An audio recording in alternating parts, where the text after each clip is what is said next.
Hi everyone, welcome back to A Level Biology Help. Today I'm going to take you through the respiration section for AQA A Level Biology. Also, at the end of the video, I'll be going through some exam questions and I'll be explaining their mark schemes.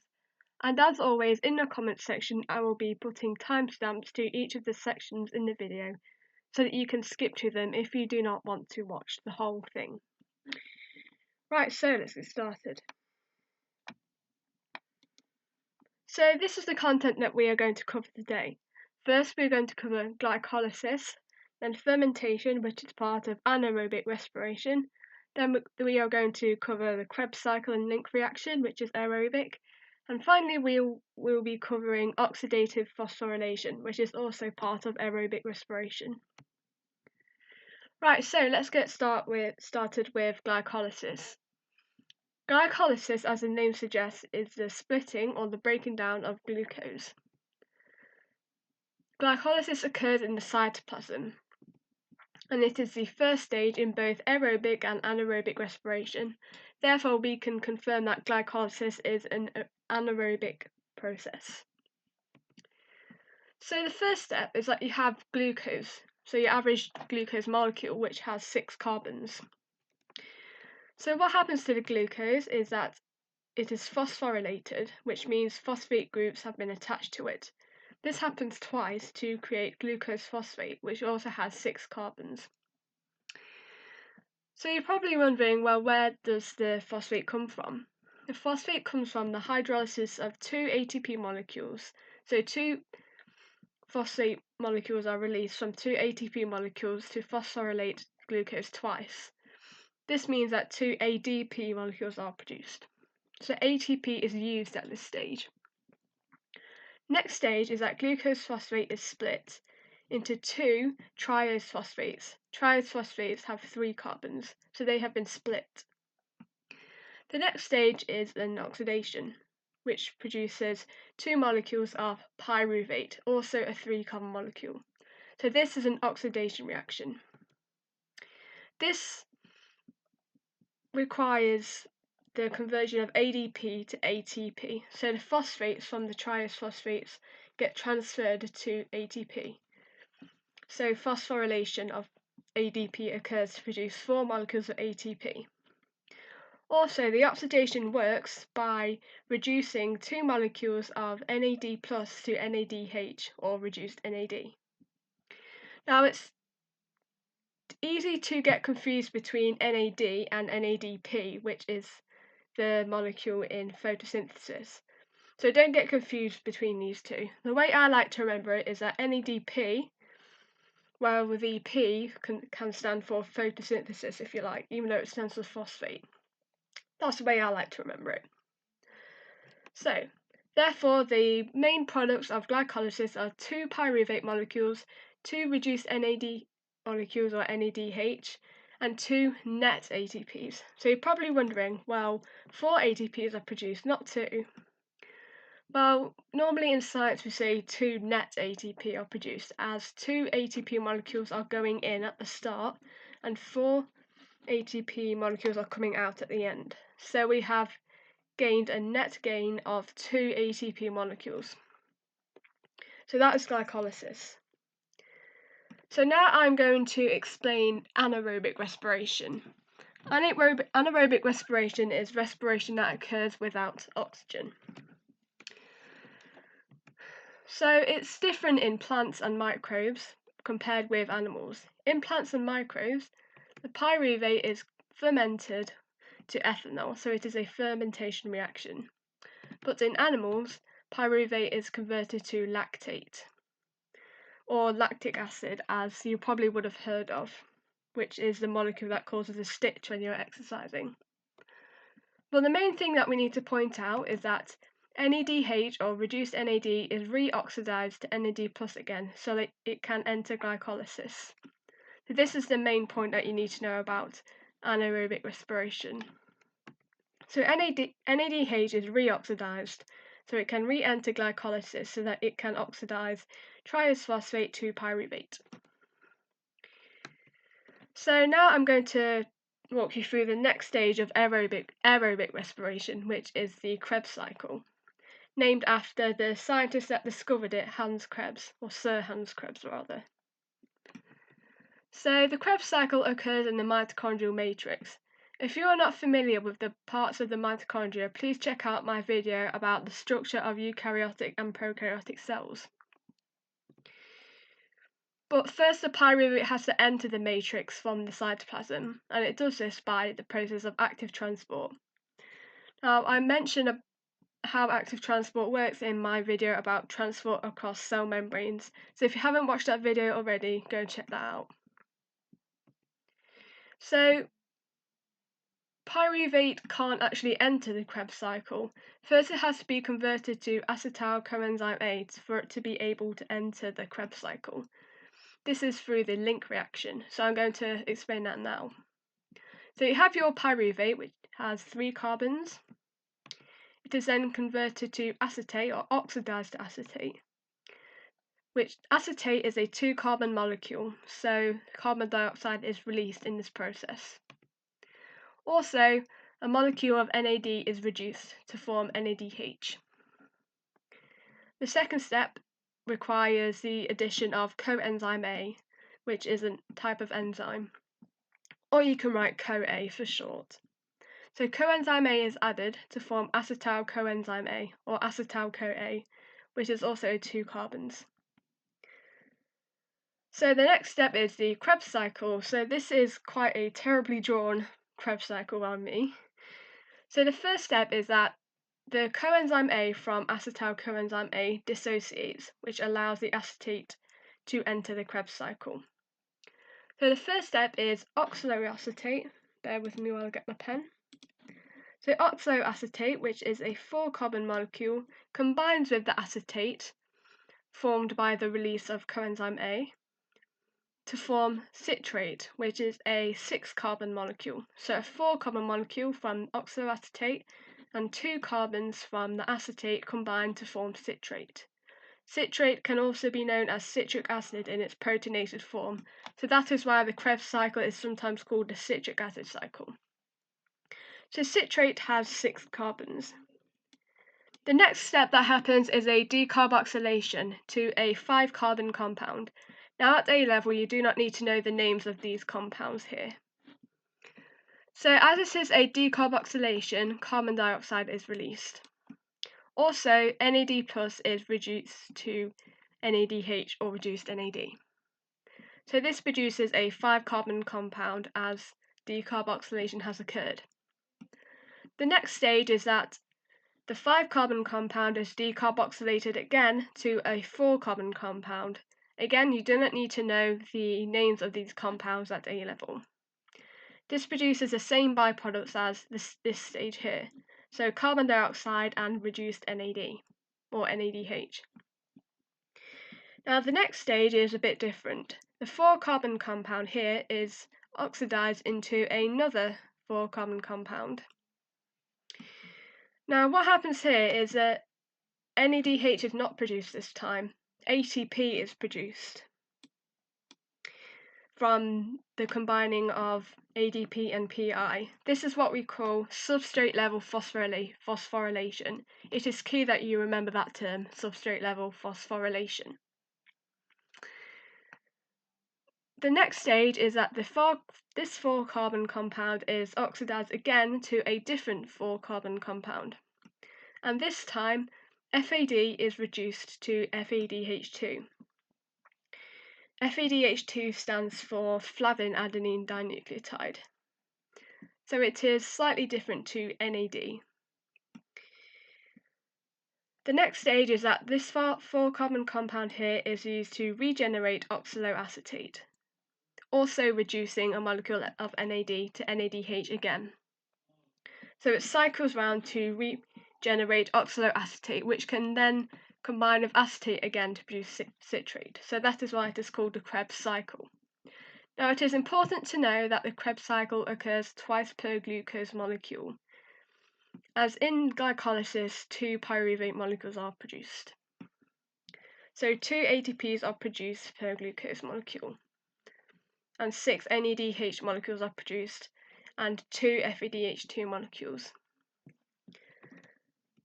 So here are the overall products of the Krebs cycle. So these are the products per glucose molecule. So we have 2 ATP molecules, 6 NADH, 2 FADH2 and 4 CO2s. Also, what is interesting is that lipids and amino acids can be used instead of glucose for respiration. This is how this works. So let's talk about lipids first. Lipids are hydrolyzed to glycerol and fatty acids, which you will be familiar with if you watch my video about lipids. So the hydrolysis occurs, and the glycerol produced is then phosphorylated into triose phosphate. This triose phosphate can then enter the Krebs cycle and be metabolized in the same way that glucose would. So this is how it works for amino acids. So first, the amino acids are hydrolyzed and the amino group, so the NH2 group, is removed. This process is called deamination. The carbon compound produced then enters the Krebs cycle like the glycerol does. So glucose is not the only substrate that can be used for aerobic respiration. Lipids and amino acids can too. Right, the last stage in aerobic respiration is called oxidative phosphorylation. Oxidative phosphorylation is a method in which most of the ATP is produced. I think it's about 28 ATPs are produced. I'm not too sure about that one, but it's around about that. Oxidative phosphorylation mainly takes place in the inner mitochondrial membrane, denoted here by IMM. So here we have the structure of the inner mitochondrial membrane, and here we have the mitochondrial matrix, which is where the Krebs cycle takes place, and here we have the intermembrane space, or IMS for short. So here is the structure of the inner mitochondrial membrane. These red or maroon structures here,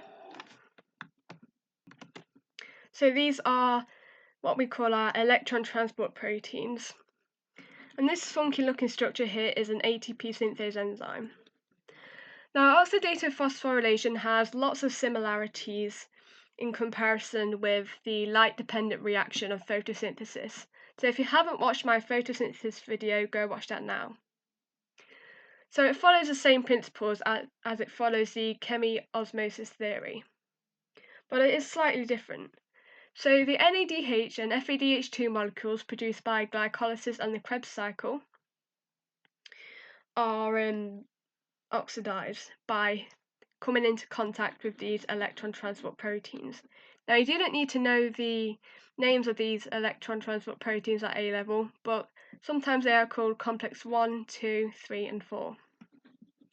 So they are oxidized, which produces protons and electrons. So when the electrons are released, they pass down the series of electron transport proteins, or down the electron transport chain. So here is just one electron passing down the electron transport chain, but more electrons are passed down, but I'm just showing one for simplicity. As the electron passes down the electron transport chain, energy is released, or energy is lost. This energy is used to pump protons, produced by the oxidation, through the inner mitochondrial membrane into the intermembrane space, just like so. This creates a proton gradient, or otherwise known as an electrochemical gradient in the intermembrane space. Please note that intermembrane space is used as mitochondria have a double membrane. So an electrochemical gradient is formed in the intermembrane space. This, along with some other factors, creates a proton motive force, encouraging the protons to diffuse through the ATP synthase enzyme, and this causes the kind of circle bit here on the enzyme to combine ADP and inorganic phosphate to produce ATP. This is otherwise known as the chemiosmotic theory. Now, the other key thing that happens is that when the electrons have passed through the electron transport chain, is that they combine with oxygen. This is why oxygen is known as the terminal electron acceptor. When the electron combines with the oxygen, water is formed. So this is how water is formed through respiration. Right, so that is it for the content, and now I'm going to get on to some exam style questions. So here is the first question, if I just get my highlighter out. So describe how acetyl coenzyme A is formed in a link reaction. So as this is a describe question, it's basically asking you to describe what happens when acetyl coenzyme A is formed. So this question is basically fact recall from earlier. So this is what I've put. Pyruvate is oxidized and carbon dioxide is released. Then coenzyme A is added. So a pretty simple description of how acetyl coenzyme A is formed. You do not need to go into lots and lots of detail, as this is just a describe question. So let's look at the mark scheme.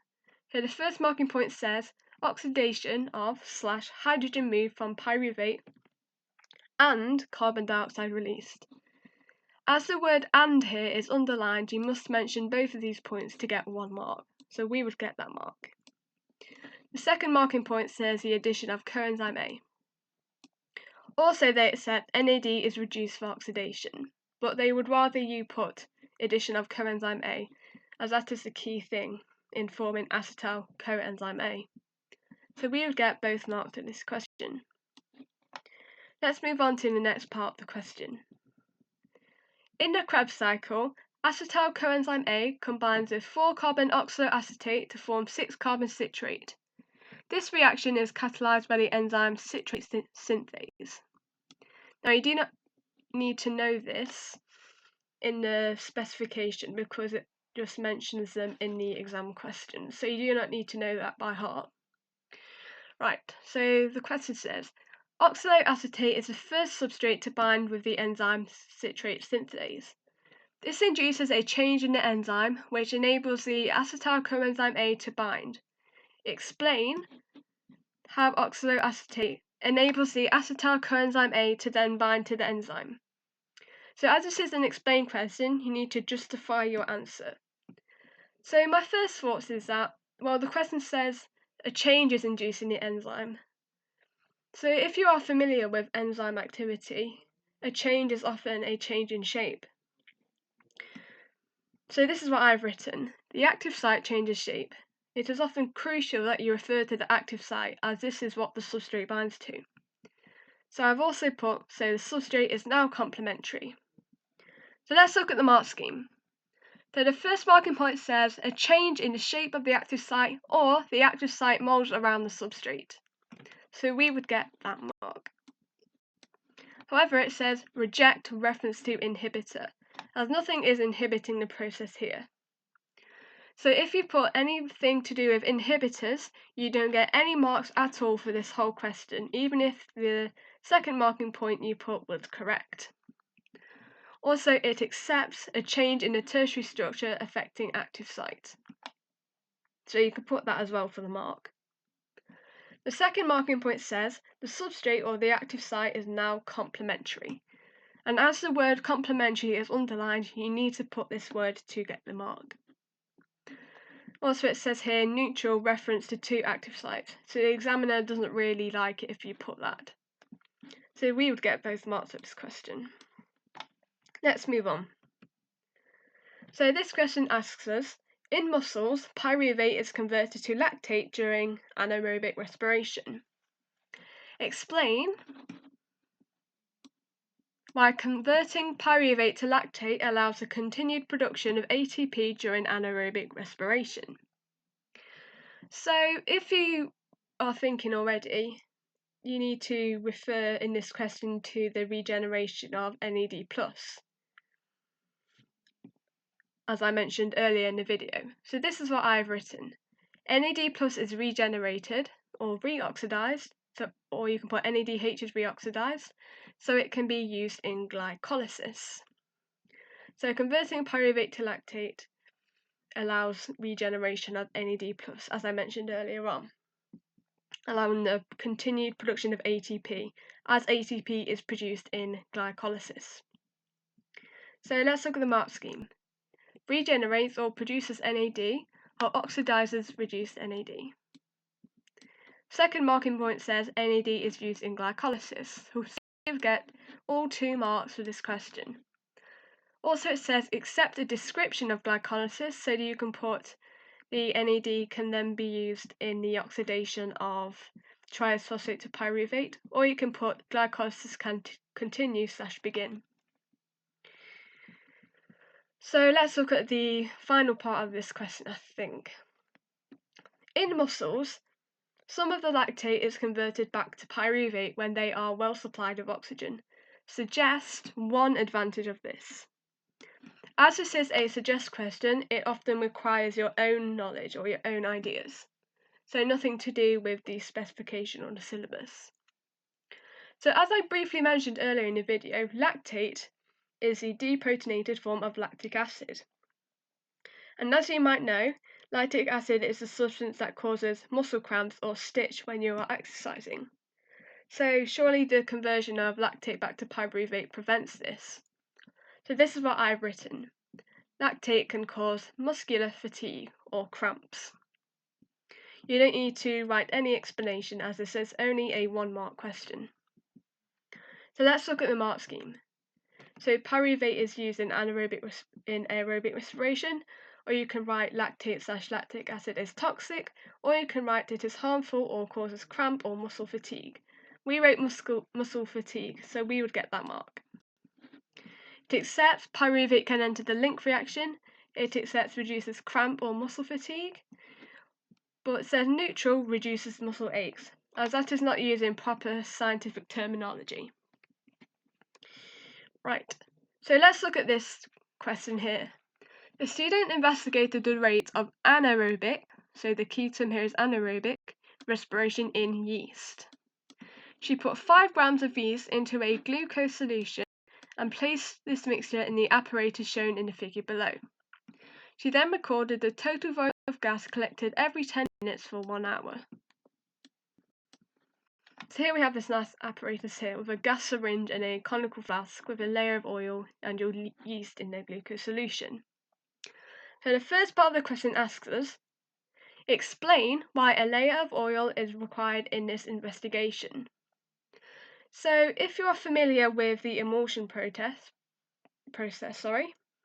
oil kind of forms a layer on top of the solution as it is hydrophobic. So this means that oxygen cannot get in, which would obviously obscure the investigation as the student is investigating anaerobic respiration, not aerobic respiration. So this is what I've written, prevents oxygen uptake. So if you look at the mark scheme, it says prevents oxygen being taken up / entering / being absorbed. As the word oxygen is underlined, you need to refer to oxygen in your answer to get a mark. Also it says accept any idea of no contact with oxygen, neutral for anaerobic respiration / anaerobic conditions, and neutral prevents entry of air. So these two are not really preferable, but you can still sometimes get a mark for it. However, it says here, reject prevents entry of oxygen and another named gas, as this is irrelevant to the question. So if you put this point here, you do not get a mark at all. So let's look at the next part of the question. So here is the results that the students collected. So the time in minutes and the total volume of gas collected in centimeters cubed. So the question says, suggest why the rate of gas production decreased from between 50 and 60 minutes. As this is a suggest question, again, it requires your own ideas. So we need to look at the data between 50 and 60 minutes. So here we have 5 and 5.2, which is an increase. However, it is not as big as an increase as, say, between 30 and 40, which is an increase of, if I just add it up, 1.2 centimeter cubed. However, here we only have an increase of 0.2 centimeter cubed. So it's really up to you what you put, but I've written glucose has become a limiting factor, which can happen sometimes, therefore decreasing the volume of gas collected. So let's look at the mark scheme. So you can write glucose decreases or is a limiting factor, So glucose becomes a limiting factor because it is used up during respiration. When it is used up, obviously it is in low supply, so it becomes a limiting factor. Or you can write there is an increase in ethanol or yeast, or the cells die or toxins build up. So you can put any one of these things to get the mark. Also, it accepts the glucose is used up, but it would rather you refer to it as that it is a limiting factor. So let's look at the next question. Yeast can also respire aerobically.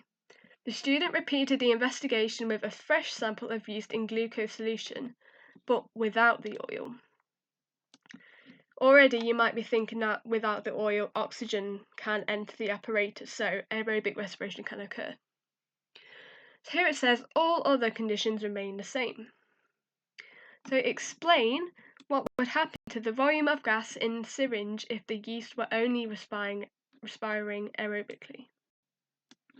So as this is an explain question, you can't just put what happens to the volume of gas. You need to explain why the volume of gas is changing, if it changes at all. So what I've written is that the volume of gas would stay the same, as there is the same amount of oxygen uptake and carbon dioxide release. So the equilibrium is the same as there would be in anaerobic respiration. As in anaerobic respiration, again, carbon dioxide release is the same as the gases are entering. So let's look at the mark scheme. So mark point 1 says stays the same or stays the same level or relatively constant, so we would get that mark. And the second marking point says there's the same volume / amount of oxygen uptake and carbon dioxide release. So we would get both marks for this question. Also it says here, note, if mark point 1 is awarded, mark point 2 can be obtained without referring to the same volume / amount. So if you put this stays the same, you do not need to refer to same volume or amount. You can just refer to oxygen uptake and carbon dioxide, as you've already written something about it being on the same level. Right, this is the final question that we are going to go through. So respiration produces more ATP per molecule of glucose in the presence of oxygen than it does when oxygen is absent. Explain why. Again, as this is an explain question, you need to write why something is happening. So in the presence of oxygen, oxidative phosphorylation is occurring, and the Krebs cycle. As I said earlier, oxidative phosphorylation produces most of the ATP in the whole of aerobic respiration. So I've written, oxidative phosphorylation produces the most ATP, and oxygen is the terminal electron acceptor. So the term terminal electron acceptor is absolutely key to remember for your exam. So often when you are referring to oxygen in aerobic respiration, you need to make some kind of reference to oxygen being the terminal electron acceptor. By terminal electron acceptor, I mean the last molecule that can accept an electron. In the case of oxygen, the electron is accepted to form a water molecule. So let's look at the mark scheme. So oxygen is the final / terminal electron acceptor, or oxygen combines with electrons and protons from the oxidation of NADH and FADH2. So we would get that mark. Also, oxidative phosphorylation / electron transport chain provides the most ATP, so we would get both marks for this question. Or you can write for the second marking point / only glycolysis occurs without oxygen, or no Krebs or no link reaction. So you can refer to the fact that oxidative phosphorylation and the Krebs cycle does not occur in anaerobic respiration. Right, that is all I want to say for this video. Thank you very, very much for watching. If you have any questions at all, please leave them in the comments below. I'll be delighted to answer them, and I'll see you in the next video.